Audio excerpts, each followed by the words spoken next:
Vai tev tiešām ir nepieciešama zobirste ar 32 intensitātes līmeņiem? Noskaidrosim! Sveiki, šeit Toms! Uz šo brīdi esmu testējis vairāk nekā 70 dažādas elektriskās zobirstes. Šodien aplūkosim Oakley X Pro modeli. Tas ir diezgan vecs modelis salīdzinot ar citiem šobrīd pieejamiem, taču tas aizvien ir ļoti spējīgs un laba izvēle.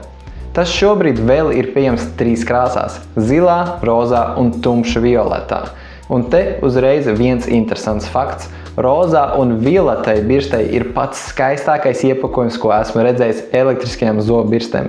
To atrod vaļā iespējams redzēt sakuras ziedus vai nakts debesis ar auroras stariem. Bet tikai, ja izvēlēsieties rozā vai tumši violeto modeli, jo zilās krāsas birsta neskapēc nāk vienkārši baltā kastē. Kāpēc tā? Nav nejausmas. Bet kastē atradīsi birsti, vienu maiņas uzgali un lādētāju, kurš vienlaicīgi ir arī sienas magnētiskais zobirstes turētājs. Motors darbojas ar līdz pat 84,000 kustību minūtē, tikpat cik jaunākie modeļi. Tomēr sariņu amplitūda nav tik liela kā jaunākajiem modeļiem, kā piemēram X Pro 20 vai X Ultra. Līdz ar to sajūtu ziņā šī birste liksies nedaudz maigāk nekā jaunākie modeļi. Pilnībā uzlādēta baterija tur līdz 30 dienām. Protams, te ir arī gudrais 2 minūšu taimers, kas ik pa laikam novibrē, tādējādi palīdzot vienmērīgi notīrīt visas zobu zonas. 30 sekundes katrai zobu zonai. Pēc 2 minūtēm zobirste pati izslēdzas.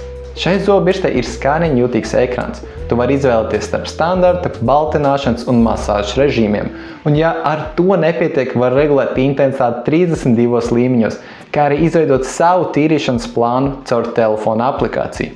Vai tie 32 līmeņi ir nedaudz pārspīlēti? Visticamāk, ka jā, bet jums tikai atliek pirmajā reizē izvēlēties režīmu un intensitāti, un turpmāk birste atcerēsies tavus iestatījums, līdz tos atkal izdomāsiet nomainīt. Ja vispār negrib, lai ekrāns būtu skariņjutīgs, ekrānu var arī nobloķēt.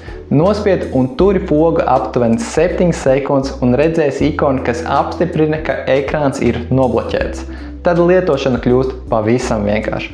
Būs tikai viena poga, ar ko ieslēgt vai izslēgt zobu birsti. Ņemot vērā, ka birstei ir ekrāns, tajā pēc zobu tīrīšanas tiek attēlots žoklis un sarkanā krāsā parādīts tās zonas, ko birste uzskata, ka neesi kārtīgi notīrījis, un arī iedos rezultātu no 0 līdz 100%, cik labi esi tīrījis zobus.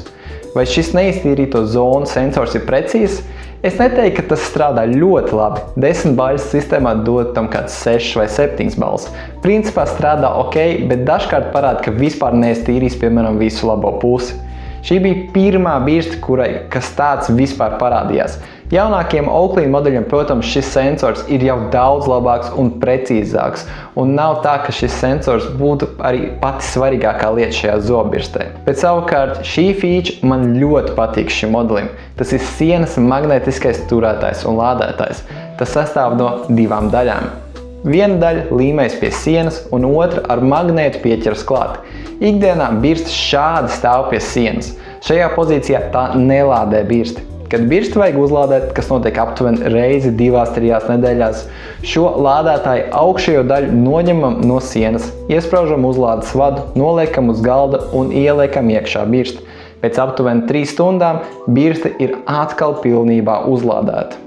Liels lūgums. Ikdienā neturat birsti šajā statīvā uz galda. Tur sakrāsies ūdens un zobpasta, un tad lādētājiem pazūd kontakts ar birsti, un tā vairs nelādēsies. Tādēļ izmantojiet iespēju to turēt pie sienas vai glabājiet birsti kādā speciālā statīvā.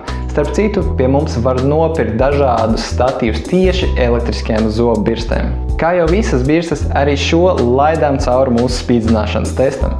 Metām pret zemi no metra augstuma, lai pārbaudītu, vai tās spēj izturēt nejaušu nokrišanu no, piemēram, izlietnes malas. Izturēja, nekas nenotika. Ūdens testā zobirsti ieslēdzām un pilnībā iegremdējām ūdenī uz 2 minūtēm. Zobirsti turpina strādāt bez problēmām. Un kā pēdējo un pašu svarīgāko testu veicām aplikumu noņemšanas pārbaudi. Sakošu ļāju aplikumu detektoru tableti, lai iekrāsot aplikumu spilgti violetā krāsā un iztīrīt zobus ar šo birsti. Rezultāts ir 100% tīri zobi. Violetā krāsa tika pilnībā noņemta. Kopsavilkums ir šāds. Šī birsta tīra tikpat labi kā dārgākās birstas, bet lietošanas ziņā var būt tikpat vienkārši kā pašas lētākās, ja nobloķēsiet tās ekrānu. Lielākais pluss ir ērtais sienas magnetiskais turētājs un skaistais iepakojums krāsainajiem modeļiem. Bet mīnusi? Te nav USB-C uzlāde, kas ir jaunākie modeļiem. Un kā jau minēju, intensitātes līmeņi ir vienkārši par daudz. Kam šis modelis vislabāk ir piemērots? Tiem, kuriem gribas krūtas features un kurus neuztrauc, ka šī nav pati jaunākā un pati jaudīgākā zobirsta tirgu. Aktuālo cenu un īpašos piedāvājumus tieši šai birstai meklē linkā aprakstā. Visi mūsu produkti internetu veiklā jau atrodas pie mums, jums nav jāgaida vairākas dienas vai nedēļas. Saņemiet tos uzreiz mūsu veiklā vai ar piegādi uz pakomātu.